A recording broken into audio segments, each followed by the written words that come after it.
नमस्कार मित्रांनो, मुद्द्याचं बोला या यूट्यूब चॅनलमध्ये तुमच्या सर्वांचं हार्दिक स्वागत.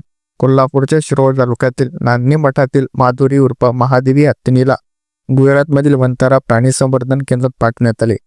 त्यानंतर स्थानिक ग्रामस्थांमध्ये प्रचंड असंतोष आहे. हत्तीनीला निरोप देताना गावकरी लहान मुलांपासून मोठ्यांपर्यंत सर्वच जण भावुक झाले. निरोपापूर्वी गावकऱ्यांनी हत्तीनीची मिरवणूक काढली. आता महादेवीला पुन्हा नांदीला आणण्यासाठी काँग्रेस नेते सतीश पाटील आणि माजी खासदार राजू शेट्टी यांच्या नेतृत्वाखाली स्वाक्षरी मोहीम राबवण्यात आली. महादेवी हत्तीनीला परत आणण्यासाठी अवघ्या 24 तासात 1,25,353 लोकांनी स्वाक्षरी केली. यासोबत एक महत्त्वाची घडामोड समोर आली. वंतारा प्रकल्पाचे CEO विहान कर्णी आणि त्यांची टीम नांदीला भेट देण्यासाठी कोल्हापूर विमानतळावर येणार आहे. यावेळी ते नांदी मठातील महाराजांची भेट घेणार आहेत. त्यामुळे महादेवी हत्तीनी पुन्हा नांदीत परत येण्याची शक्यता आहे. यावर गावकऱ्यांमध्ये चर्चा रंगली आहे.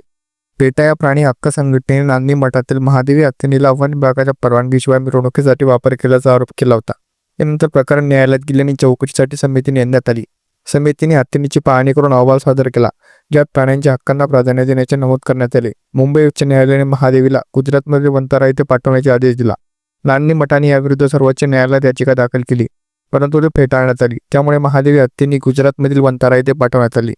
नांदी मठ हा जैन धर्मियांचा श्रद्धास्थान आहे आणि गेल्या 33 वर्षापासून महादेवी हत्तीनी या मठाचा अविभाज्य भाग होती. कोर्टाच्या निर्णयामुळे गावकरी संतप्त झाले. त्यांनी मुंबई उच्च न्यायालयाच्या आदेशाविरोधात सर्वोच्च न्यायालयात धाव घेतली, पण तिथेही त्यांना निराशा हाती लागली. महादेवीनेला वंतारात पाठवण्याचा निर्णय गावकऱ्यांच्या धार्मिक भावना दुखावल्याचा केला आहे. तेव्हा लवकरच नांदी येत्या महादेवी हत्तीन पुन्हा परत येण्याची देखील शक्यता वर्तवली जात आहे.